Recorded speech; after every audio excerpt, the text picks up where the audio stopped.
नमस्कार साथियों, एक बार फिर से न्यू लाइव विद दीपक में आपका बहुत बहुत स्वागत है।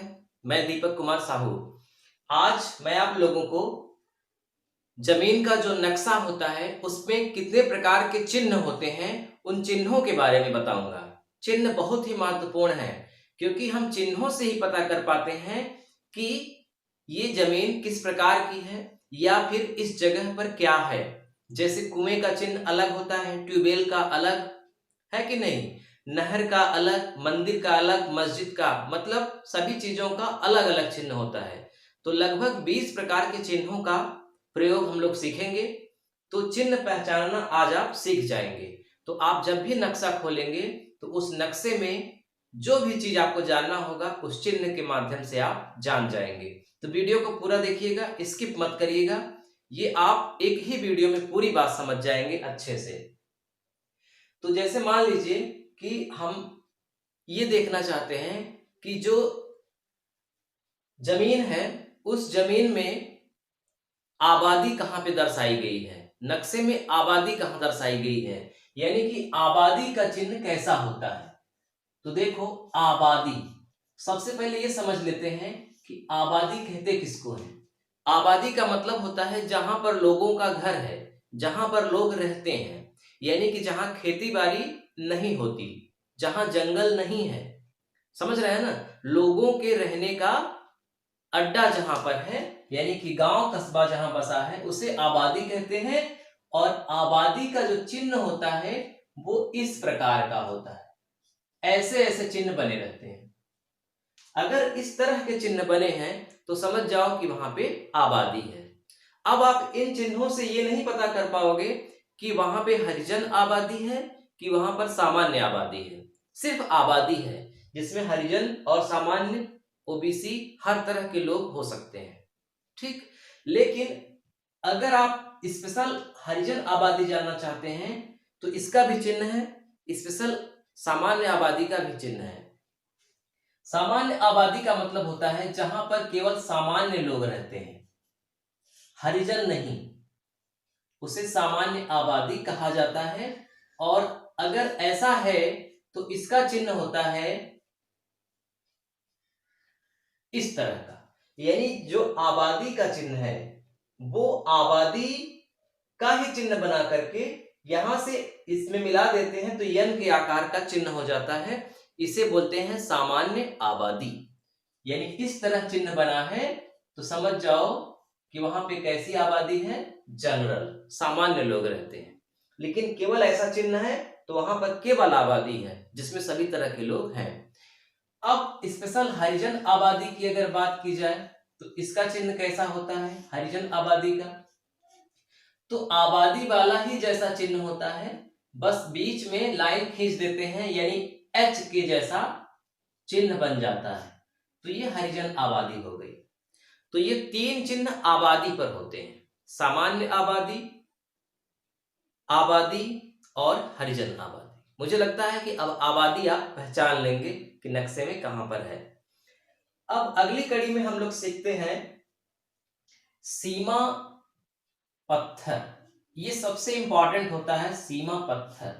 सीमा पत्थर कहते किसको है, पत्थर का मतलब समझ रहे हैं, पत्थर, सीमा का मतलब बॉर्डर। जैसे मान लीजिए कि दो गांव हैं, जाहिर सी बात है कि दो गांव आपस में मिले हुए रहेंगे तो उनका निर्धारण होगा कि कहां से फला गांव है, कहां से फला गांव है। तो बीच में एक सीमा पत्थर गाड़ देते हैं तो वहीं से दूसरा गांव, इधर दूसरा गांव। तो ये पत्थर कैसा होता है, इस आकार का चिन्ह बना रहता है। अगर नक्शे में इस आकार का चिन्ह बना है तो समझ जाओ वो सीमा पत्थर है। और उस गांव की जो नक्शा आप देख रहे हैं उस नक्शे में उस गांव की शुरुआत यही चिन्ह जहां बना है वहीं से होती है। उसके बाद दूसरा गांव होगा, उसका भी थोड़ा बहुत नक्शा जरूर रहेगा दिखाने के लिए, ताकि आप समझ जाए कि आपके गांव के पूरब में कौन सा गांव है, पश्चिम में कौन सा, उत्तर में कौन सा और दक्षिण में कौन सा। आप जानते हैं कि जो नक्शा होता है उसका ऊपर वाला हिस्सा उत्तर होता है, नीचे वाला हिस्सा दक्षिण, दाहिने साइड जो हिस्सा है वो पूरब, बाएं साइड जो हिस्सा है वो पश्चिम। ठीक, तो चारों ओर ये सीमा पत्थर जरूर गड़े होते हैं। तो इनका रोल सबसे बड़ा ये होता है कि कभी कभी लोगों को पता नहीं चलता कि हमारा जो मतलब खेत है वो कहाँ से शुरू होता है। जैसे मान लीजिए कि मेड़ टूट गया है, या तालाब तालाब को आधार बना करके खेत बनाया गया था लेकिन तालाब पट चुका है। पीपल को आधार बनाया गया था लेकिन पीपल का पेड़ कट चुका है।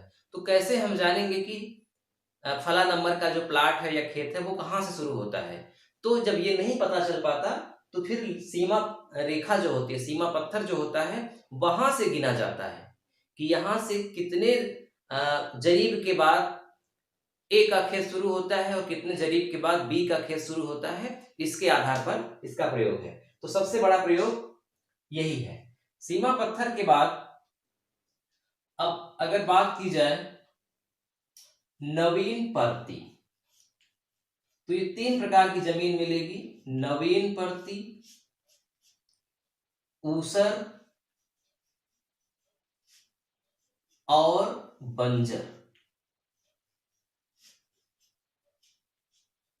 सबसे पहले इन तीनों में अंतर समझ लीजिए।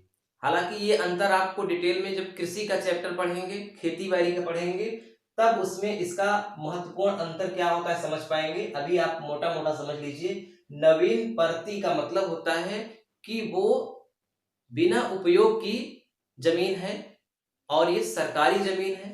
यहाँ खेती भी हो सकती है, नहीं भी हो सकती, घर बनाया जा सकता है, नहीं भी बनाया जा सकता। यानी कि ये नवीन परती है, सरकारी जमीन है, किसी के नाम से जमीन नहीं है। ज्यादातर लोग पट्टा गरीबों का नवीन परती का ही होता है, खेती करने के लिए या घर बनाने के लिए। तो नवीन परती का जो चिन्ह होता है वो इस प्रकार का होता है। ये नवीन परती का चिन्ह है। अगर नक्शे में ऐसा कहीं चिन्ह बना है तो समझ जाओ कि वो नवीन परती है, किसी के नाम से वो नहीं है, सरकारी जमीन है। अब ऊसर और बंजर। तो ऊसर का जो चिन्ह होता है वो इस प्रकार का होता है।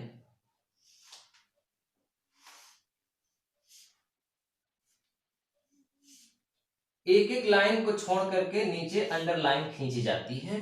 ये है ऊसर का चिन्ह। ठीक है, यानी कि जिसमें रेह वाला मतलब रेह युक्त जमीन, अनउपजाऊ जमीन, इस ऊसर को उपजाऊ बनाया जा सकता है आसानी से। लेकिन जो बंजर जमीन है उसे आसानी से उपयोग में नहीं लाया जा सकता। ये पूरी तरह से बंजर है, अनुपयोगी जमीन है और इसका चिन्ह इस प्रकार होता है।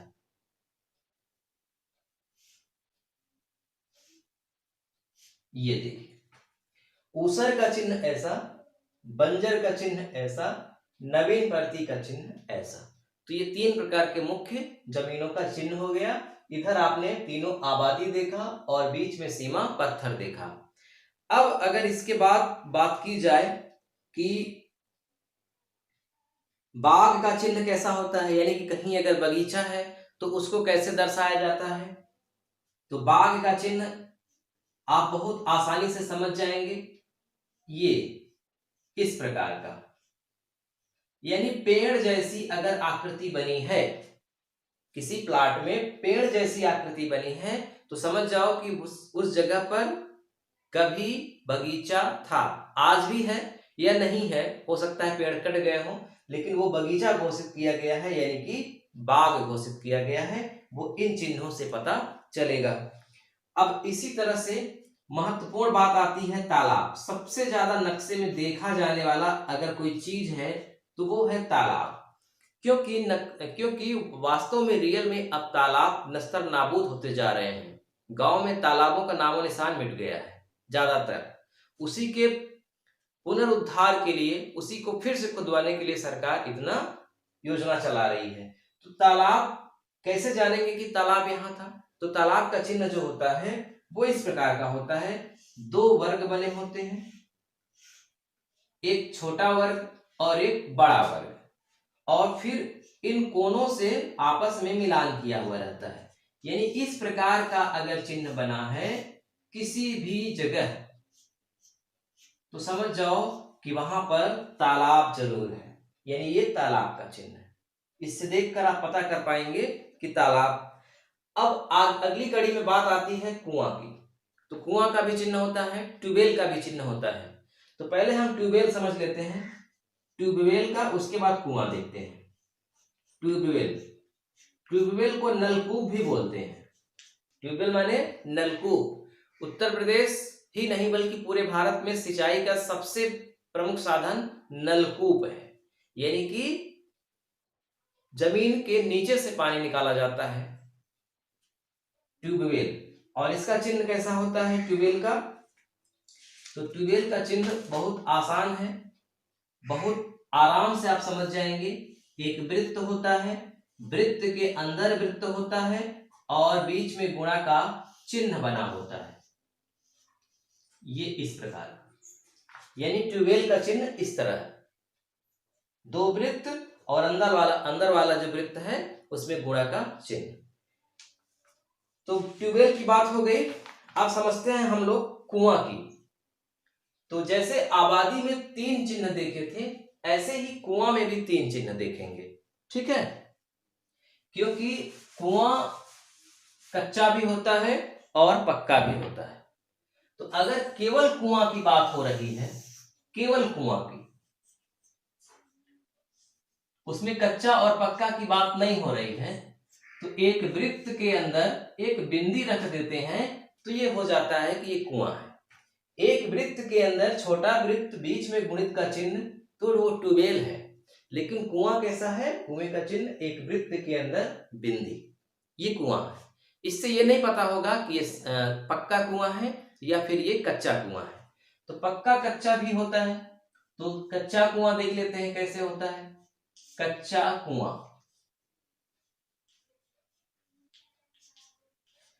कच्चा कुआं, वृत्त के अंदर एक बड़ी बिंदी, समझिए, छोटी बिंदी का मतलब कि कच्चा कुआं और पक्का कुआं, इसका अंतर नहीं किया गया है, सिर्फ ये बताया गया है कि यहां कुआं है।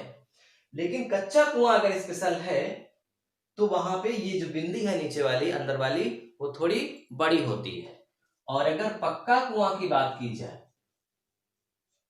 पक्का कुआं समझ रहे हैं ना, जिसमें ईंट लगा हो, बालू लगी हो, सीमेंट लगा हो, पक्का कर दिया गया हो, पक्का कुआं में भी चिन्ह ऐसा ही बनता है, लेकिन अंदर बिंदी नहीं होती, अंदर ट्यूबवेल वाली जैसी आकृति होती है। ट्यूबवेल में अंदर कटा रहता है, जबकि पक्का कुआं में अंदर कटा नहीं रहता। ये मुख्य अंतर है ट्यूबवेल और पक्का कुआं में।